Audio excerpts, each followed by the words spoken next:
What's your name? My name's Erika. What is your experience with grief and loss?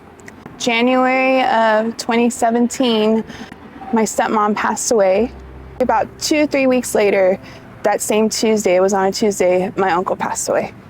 What are their names? Stacy and Tony. What were Stacy and Tony like as individuals?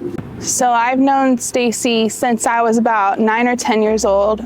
It was really hard for her to deal with things with her life, grief of her own, and it took a toll on her throughout the years. She wasn't just taking care of herself.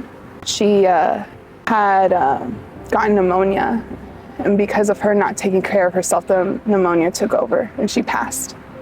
But she was a beautiful person. She was so funny. Uncle Tony was well known in our little hometown in Southern California as just a loving person.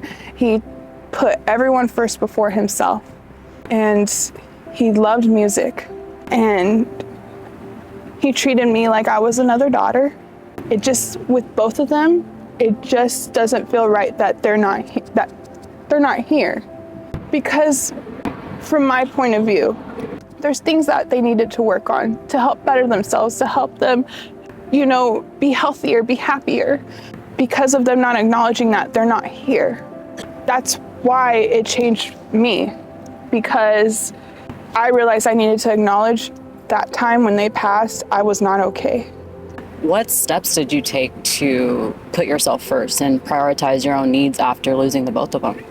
It took a few years, but the first step I needed to take was my spirituality. I went back to my faith.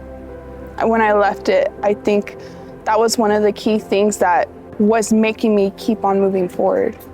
But when I decided to leave it, I felt like I went into more of a sinkhole.